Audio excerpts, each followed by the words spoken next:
Bonjour à tous, aujourd'hui on va regarder comment l'intelligence artificielle peut nous aider sur des sélections difficiles, notamment la sélection des cheveux.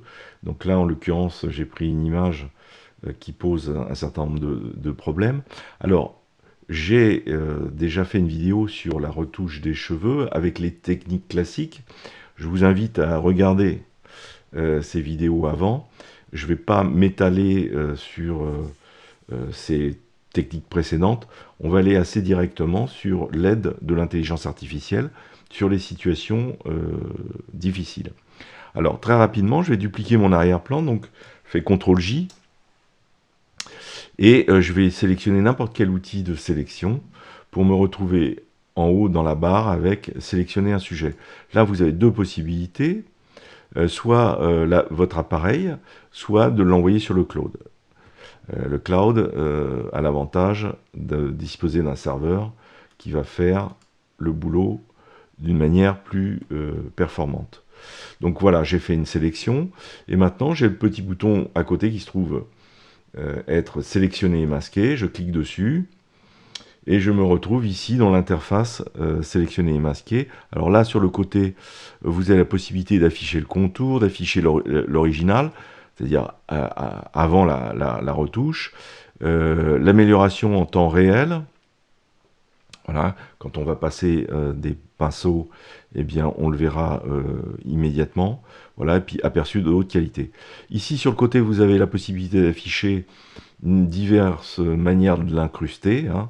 Donc moi, là, je vais choisir noir et blanc.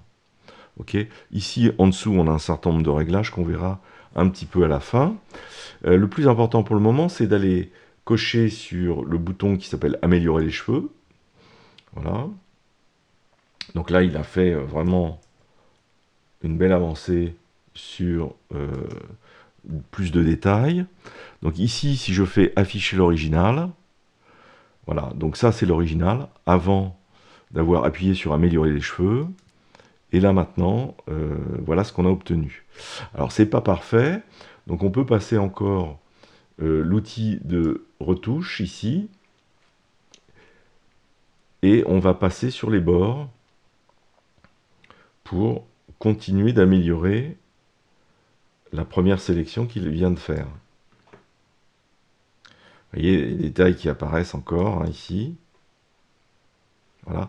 Je vais faire la même chose de l'autre côté.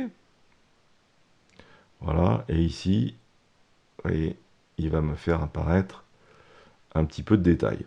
Alors, l'avantage de ce système, c'est que ça permet d'améliorer le contour, mais ça génère aussi un petit peu de difficulté au passage. Alors, on peut ici en bas régler le rayon. Vous voyez, donc là, ça ne m'intéresse pas, hein, vous ne touchez pas au rayon. L'arrondi, ça va faire en sorte que les fourmis soient moins importantes.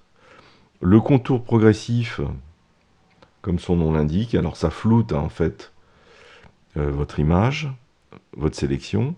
Le contraste, je vais le mettre à fond, vous voyez, mais ça ne nous intéresse pas. Vaut mieux rester peu contrasté. Puis le décalage du contour, bah, c'est soit plus large, soit moins large. Ça, c'est à vous de voir. Je peux réduire le contour comme ceci. Voilà. Donc là, j'ai fait une réduction de moins 21%.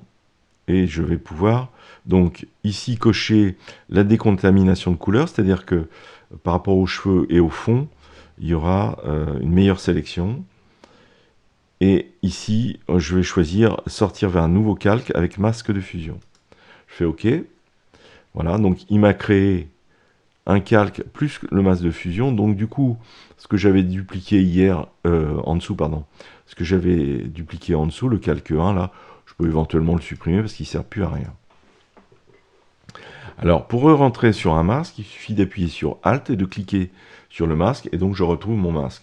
Donc là, bah, il faut prendre le pinceau pour aller améliorer un certain nombre de choses. Mais avant ça, je vais créer un fond de couleur unie en blanc, hein, puisque le blanc, ça va nous montrer le mieux les défauts. Ok, et donc on voit ici apparaître des défauts sur le blouson. Donc là, on peut aller au pinceau. Voilà. J'ai ici aussi du blanc qui apparaît, hein, une zone de progressivité que je ne veux pas, etc., etc. Donc je me mets sur le masque, je me mets en blanc, je prends mon pinceau, opacité 100, flux 100, et puis je vais rentrer dans le masque. Alors, soit je rentre dans le masque, soit je sélectionne le masque, et je vais le faire directement sur l'image. Donc je verrai mon travail également sur l'image. Vous voyez, j'ai fait un premier clic là, qui a été un peu rapide. Donc je vais régler mon outil en dureté et en opacité. Alors, pour régler la taille de l'outil pinceau, on fait CTRL-ALT.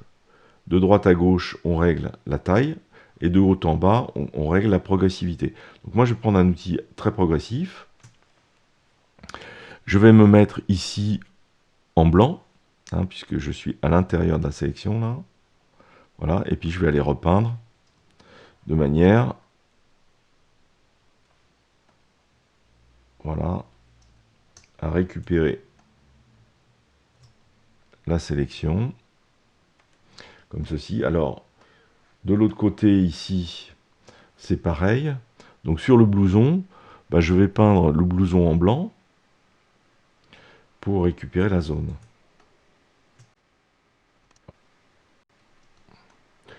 Bon, et je peux considérer que ce travail n'est pas totalement satisfaisant, notamment sur cette zone-là.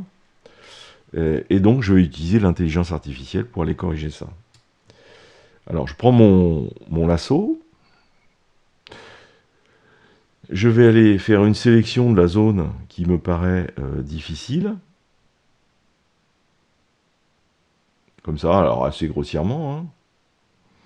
Voilà. Et puis ici, je vais cliquer sur remplissage génératif dans la barre contextuelle. Et là, soit vous mettez rien et il va deviner que ce sont des cheveux et il va faire la correction. Soit là, en l'occurrence, je vais mettre cheveux bouclés.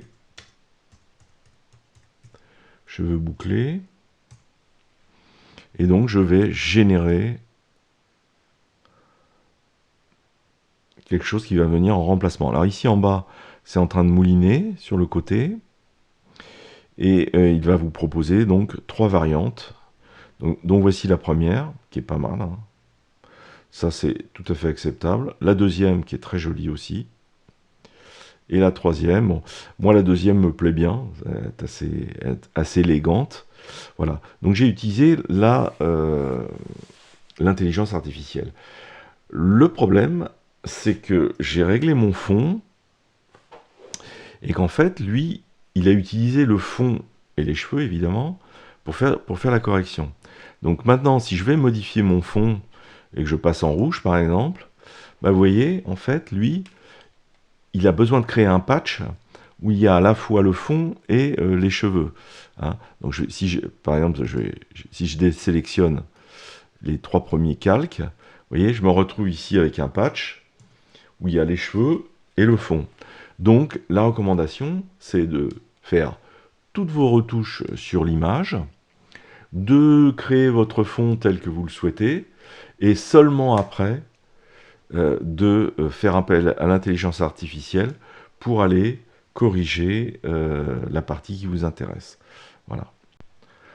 Une dernière recommandation que je peux vous faire concernant les fonds, si vous voyez par exemple je pars d'un fond gris, c'est d'essayer de retrouver sur le nouveau fond une couleur qui est approchante, voilà, et surtout en termes de luminosité. Alors, vous voyez par exemple, ici je vais créer un dégradé derrière. Voilà, je vais choisir un dégradé comme ceci. Vous voyez, quand on est sur des gris, bah, on a moins de problèmes. Hein. Donc là, par exemple, je vais le mettre en radial. Je vais l'inverser, vous voyez, pour donner un effet backlight. Et puis, je vais l'agrandir un petit peu. Voilà, comme ceci. Voilà. Donc là, moi, je me retrouve maintenant sur les cheveux avec un niveau de luminosité bah, qui est proche de ce qui était dans la luminosité du fond de studio. Voilà. Et donc, j'ai moins de soucis. Alors, je vais vous donner une astuce aussi pour améliorer euh, le radial et tous les dégradés en général.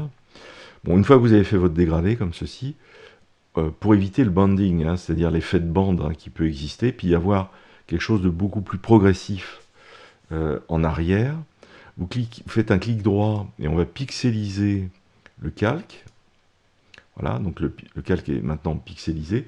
Il me suffit juste maintenant d'aller demander dans les filtres un flou gaussien. Voilà, et vous voyez, alors je vais l'enlever et on a un bord assez net, hein, et je vais augmenter le flou gaussien qui va me donner une progressivité et surtout qui va m'effacer l'éventuel banding qui pourrait y avoir derrière le sujet. Voilà. Donc là, on est bien au niveau de l'intégration de l'image. Et puis, comme on est un peu dans les mêmes grilles de fond, eh bien, on masque bien l'imperfection éventuelle d'une sélection. Voilà, j'en ai terminé pour les premiers apports de l'intelligence artificielle sur la retouche de portrait. Je vous remercie, je vous souhaite une bonne fin de journée, à bientôt, au revoir.